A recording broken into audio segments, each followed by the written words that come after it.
Selamat menunaikan ibadah salat maghrib bagi Anda yang berada di wilayah Jakarta dan sekitarnya. Kita lanjutkan diskusi kita. Kita tengah berbincang tentang soal kasus guru honorer Supriyani yang baru saja menghirup udara bebas meski kasusnya belum selesai tetapi penahanannya ditangguhkan. Saya ingin kembali ke Pak Pujiono dulu soal, saya kulik juga statementnya Bang Edwin Partogi, Pak Pujiono, bahwa saya takutkan sebenarnya para jaksa di daerah ini belum sepemahaman soal bagaimana menangani kasus, bagaimana tadi restoratif justice, dan juga soal hati nurani yang Anda sampaikan tadi.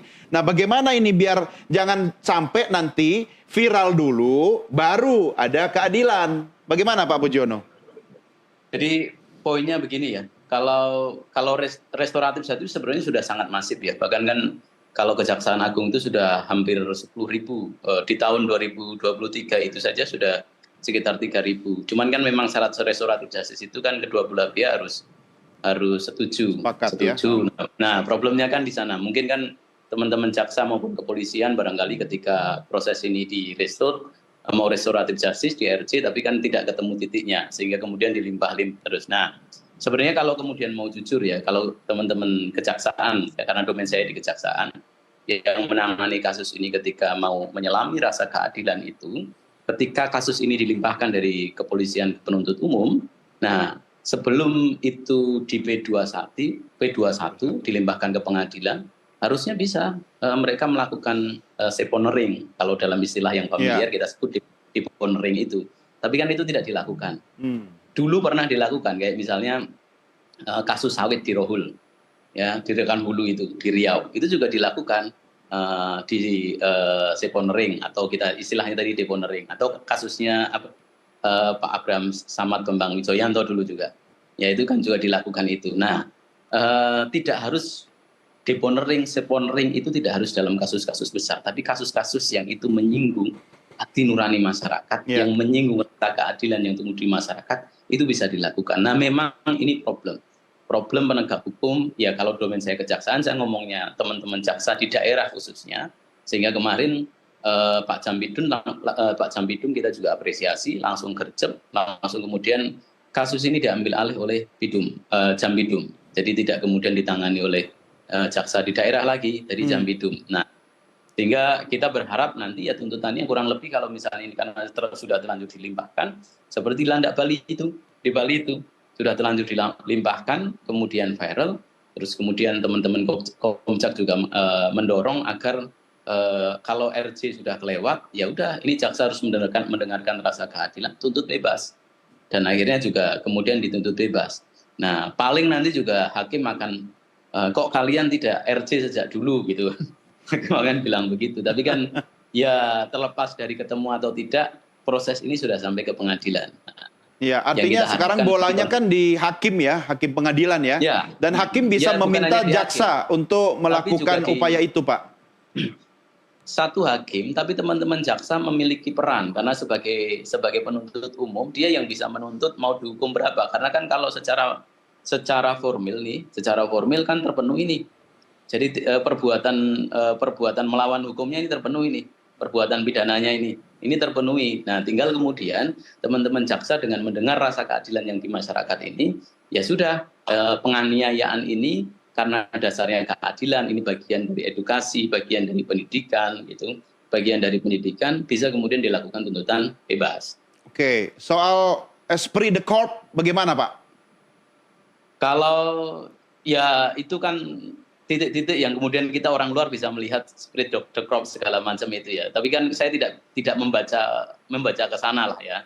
Yaitu bahwa proses ini dari penyidik polisian sudah dilimpahkan oleh ke kejaksaan. Maka saya melihatnya domainnya di kejaksaan, bahwa teman-teman kejaksaan memang di garda terdepan ya, di penuntut umum, di penuntut ini di daerah-daerah mungkin belum terlalu memahami kemauan jaksa agung. Bahkan kita sampaikan juga, saya kasih voice note juga kepada Pak Kajari, bahwa salah satu yang diinginkan dari Pak Prabowo terhadap jaksa agung kita ini, kenapa kemudian dipilih kembali, adalah salah satunya Pak Jaksa Agung ini memberikan ya gagasan tentang penegakan hukum yang humanis. Penegakan hukum yang humanis itu basisnya adalah hati nurani. Nah, terjemahan hati nurani ini yang harus kemudian sering diulang-ulang. Nah, ke daerah mungkin pengulangannya amplifikasinya belum begitu, kurang kenceng gaungnya ya, kurang kenceng, atau mungkin gitu, kena nggak ada wifi di sana ya. Oke, Bang Edwin, ini soal apa ya, guru. Kita juga kalau bicara atas nama hati nurani, mungkin Anda dan Pak Pujono harus sepakat dengan saya ya. Saya pakai kata harus ya. Kenapa? Orang bisa jadi seperti Bang Edwin, Pak Pujono, bisa jadi polisi ya, jadi hakim, jaksa. Itu kan tidak lain peran guru juga kan? Iya. Pasti kan? Iya. Nah, jadi kalau memang ada seperti esprit de corps gitu kan, dan kita juga belum terlalu memahami detail kasus ini, paling tidak soal hati nurani bisalah dipakai ya. Nah, bagaimana Anda melihatnya secara utuh, secara detail soal kasus ini, Bang Edwin? Ya, saya ingin menyambung apa yang disampaikan Pak Pujono tadi ya, di bagian akhir. Yang di awal tadi saya singgung. Ya, ini kan udah jadi koreng di hitungan hari yang cukup pendek, dari hitungan 100 hari di kekuasaannya Prabowo dan Gibran. Gitu. Ya. Yang seharusnya dengan adanya peristiwa seperti ini, ya, ini menjadi salah satu langkah Kapolri, Jaksa Agung untuk melakukan evaluasi. Iya, iya. Terhadap Tapi kan ini bawahannya. kasus lama sebenarnya, yang kejadiannya di bulan April kan? Betul, kasus lama yang kemudian kan baru besar Senin kemarin. Iya, setelah viral ya. Setelah viral, gitu. Dan itu setelah viral ini. Dan lagi-lagi selalu dibutuhkan efek kejut. Gitu. Ya. Shock terapi. Shock terapi. Jadi segala macam aturan baik yang tersedia, ya. Mau itu yang kita singgung tentang restoratif justice, atau seponering, atau deponering tadi, ya, di pasal 77 KUHAP, atau diskresi yang ada di KUHAP juga pasal 140, itu dimiliki oleh jaksa. Ya. Masih kurang nggak itu? Enggak. Sudah cukup seharusnya? Sudah cukup. Oke. Ada 2 pasal yang cukup kuat di KUHAP untuk jaksa menghentikan perkara ini. Ya. Ya Kenapa kan? tidak dilakukan? Ada putusan, ada peraturan Kejaksaan Agung ya, soal restoratif justice yang juga bisa memfasilitasi penyelesaian perkara ini. Ya. Tidak dilakukan. Gitu. Hal yang sama di kepolisian. Gitu. Yang saya sampaikan di awal tadi. Ya. Ya, pertanyaannya kenapa? Ini soal kapasitas, kompetensi, atau bagaimana? Saya sangat khawatir ya. Ada semacam, tanda kutip, penyakit. Penyakit apa itu? Ada kenikmatan melihat orang menderita. Gitu. Ya, ada kenikmatan pertunjukan kekuasaan melihat orang menderita itu, saya khawatir ada kenikmatan itu. Yang dilakukan oleh aparat penegak hukum. Iya, oleh oknum aparat penegak hukum kita. Iya. Ya. Kalau Kapolsek, ya, kalau ini bapaknya kan kerja di Polsek ya, Iya. sebagai Kanit Intel Polsek. Kanit, iya. Ya, kalau Kapolsek, ya, dia punya sense terhadap rasa keadilan yang hidup di masyarakat. Ya, dia juga pernah jadi murid. Iya, betul. Kalau Kapolresnya punya sense yang sama terhadap problem seperti ini, nggak nyampe di kejaksaan. Artinya kita Gitu. beruntung dong, Tapi karena Jampidum masih punya nurani kan? Tapi Sampai karena ditarik kita, ke pusat. karena kita merasa big family antara polisi dan jaksa, ya kan, 18 Oktober kabarnya penyerahan. Iya. 18 Oktober kemarin penyerahan berkas dan tersangka kepada jaksa. 18 Oktober itu juga dilakukan penahanan. Artinya nggak pernah ada restoratif justice Iya. di pihak kejaksaan juga. Gitu loh. Ya, artinya langsung dilimpahkan perkara itu ke pengadilan. Gitu. Iya. Ya kan?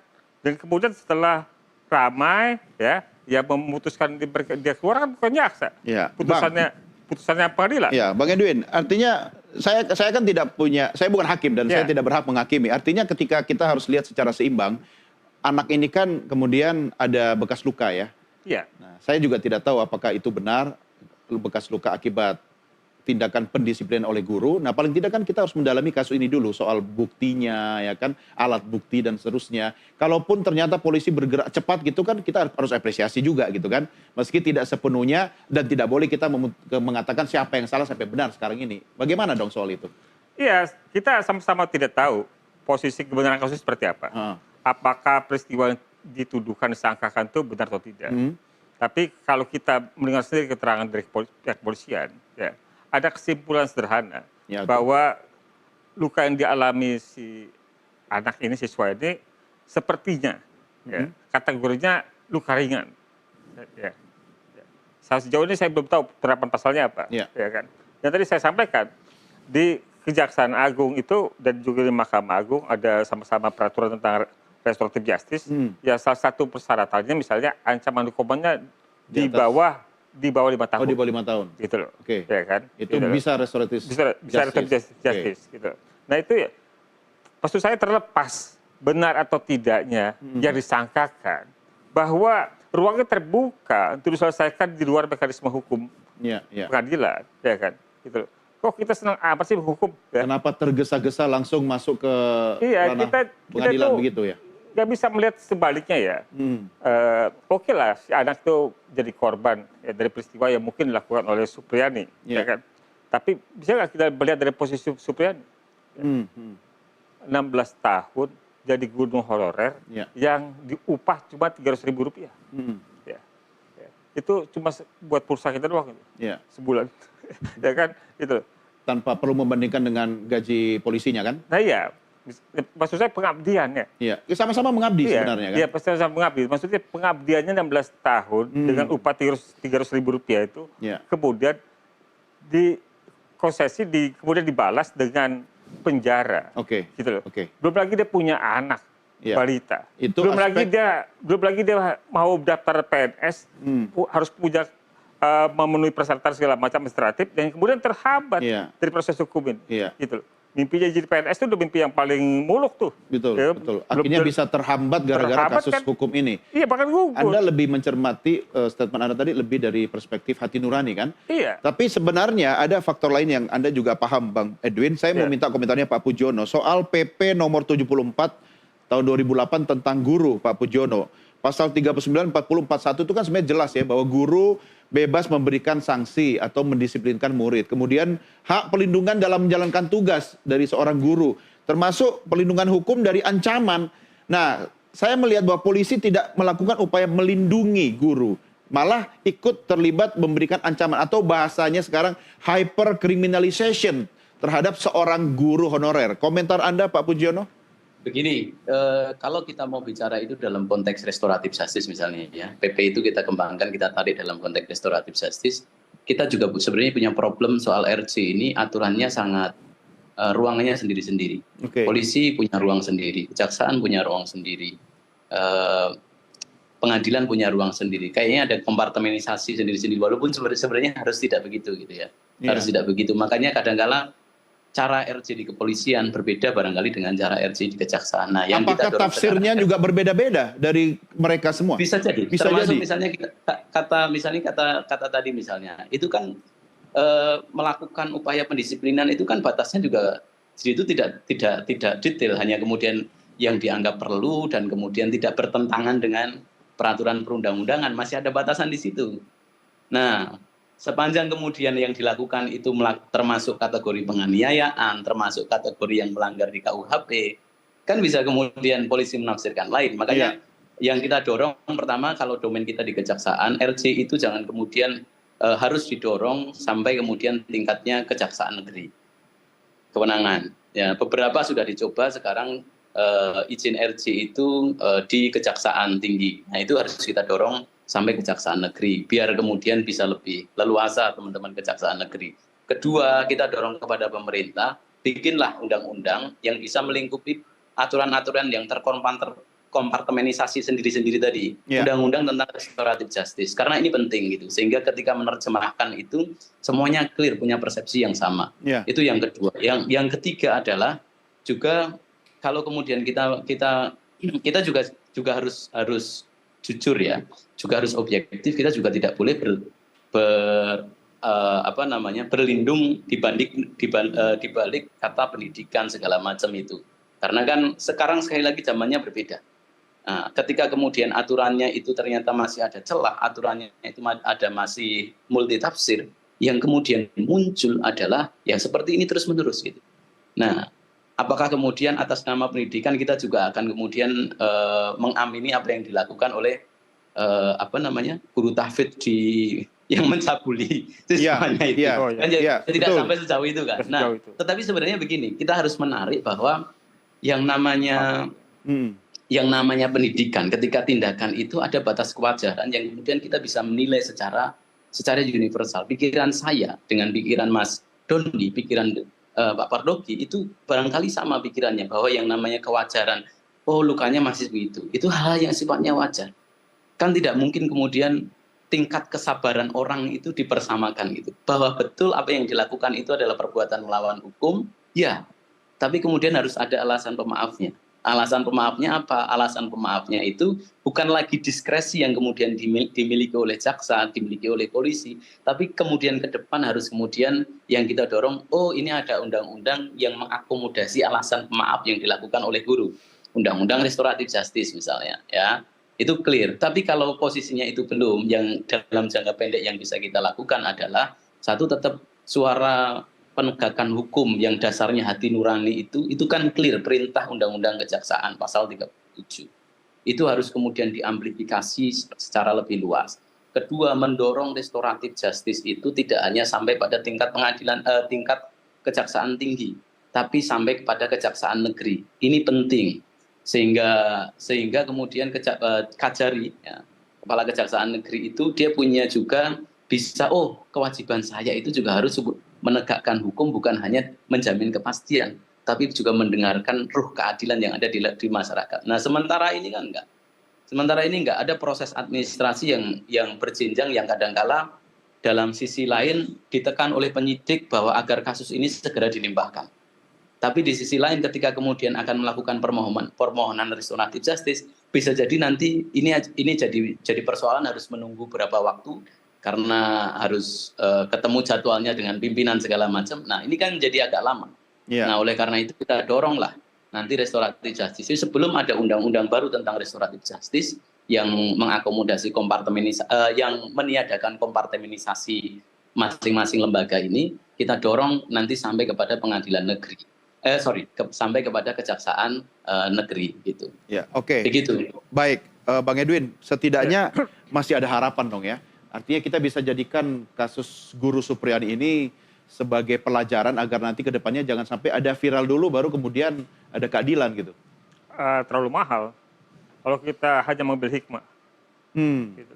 Penderitaannya sudah berlangsung. Iya. Ya kan? Dan ini bisa jadi fenomena gunung es ya. Kalau kita berhitung dari berapa jam, berapa menit detik yang sudah hilang kebebasan yang seharusnya dimiliki oleh Supriyani. Ya. Sejak tanggal 14 Oktober misalnya, sampai tanggal 23 Oktober. Ya kan? Gitu. Jadi menurut saya langkahnya mesti terbuka. Pengadilan juga punya peraturan sama. Mahkamah Agung itu punya peraturan Mahkamah Agung yang masih hangat. Iya. Baru ya, awal bulan tahun. Mei. Iya. Baru bulan Mei kemarin disahkan nomor 1 tahun 2024 tentang restoratif justice juga. Gitu. Iya. Nah ini kesempatan buat hakim pengadilan negeri setempat yang mengadili perkara ini untuk menerapkan Perma nomor 1 tahun 2004 ini, ya kan? Bagaimana mendahului dulu mekanisme perdamaian restoratif justice. Yeah. Ya. Jadi sebelum perkara itu diperiksa, ya, hakim harus mendorong, membuka kesempatan agar dari baik pihak korban dan pihak terdakwa itu untuk berdamai, untuk mendiskusikan dulu perdamaian. Yeah. Gitu loh. Jadi kalau udah bentok baru, Yeah. gitu. Masih bisa kan dilakukan masih sekarang? bisa, Ya. masih bisa. Hakim pengadilan masih bisa. Masih bisa besok mendorong itu. Ya. Besok sidangnya dimulai, ya kan? Kalau Nusantara TV Live lebih bagus lagi kan? Gitu. Kita bisa lihat hakimnya menerapkan Perma 1 2024 itu tidak. Ya. Gitu. Ya. Terus mendorong dulu, membuka kesempatan dulu buat para pihak terdakwa dan korban untuk berdamai. Ya. Gitu. Ada atau tidak ada inisiatif dari jaksa? Ada tuh Tetap hakim karena menurut Anda harus membuka peluang itu dulu ya? Iya, restoratif justice dulu? Iya, karena ini landasannya Mahkamah Agung. Iya, Peraturan Perma Mahkamah 1. Agung. Peraturan Mahkamah Agung ya, yang membuka kesempatan dilakukannya perdamaian. Gitu. Dengan tadi salah beberapa syarat yang mungkin juga mirip dengan apa yang ada di kepolisian, di kejaksaan, ya kan? Soal ancaman hukuman di 5 tahun, ya kan, kerugiannya di bawah berapa rupiah, segala macam gitu loh. Tapi nggak mungkin hakim punya tafsir berbeda soal restoratif justice kan? Saya rasa hakim kadang-kadang lebih patuh pada perba. Ya, cuma problemnya menurut saya gini, maksud saya apakah hakim sudah, ya semoga dengan forum ini ya, hakim kita ingatkan untuk merujuk pada perma itu, bahwa sudah ada perma 1 2024 tentang restoratif justice, ya sebaiknya hakim terapkan dulu ketika besok persidangannya dibuka. Iya, Gitu iya. loh, ya. Kalau Jadi, ternyata hakim tidak mengedepankan RJ gimana? ya saya rasa ya tadi polisinya nggak patuh sama Kapolri, Heeh. jaksa nggak patuh sama jaksa agung, Heeh. ya apakah Hakimnya hakimnya pun. besok patuh atau tidak sama ketua Mahkamah Agung? Ya kan? Kita pikirkan di segmen berikutnya ya. Iya, sabar. Oh ya, gimana Pak Pujiono? Itu kan tidak hanya sampai pada melimpahkan perkara ke pengadilan, tapi sampai kemudian membuat tuntutan, kan? Ya.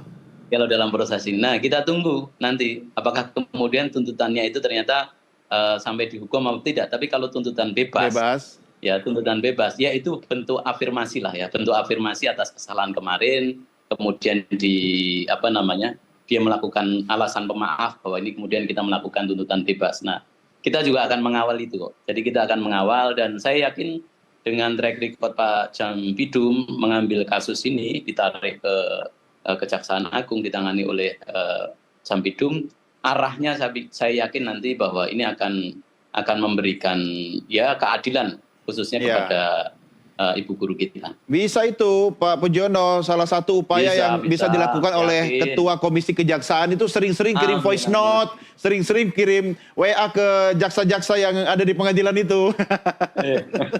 Nanti Bang Edwin juga kawal itu ke sana ya. Enggak, saya rasa harapannya bahkan lebih pendek dibanding sekedar tuntutan. Ya. Kalau tuntutan itu artinya proses ini berjalan normal. Ya kan? Tadi yang saya sampaikan dengan perba tadi, itu nggak ada sampai tuntutan. Nggak nyampe tuntutan. Jadi di sidang pertama, hakim sudah mendorong kedua belah pihak berdamai.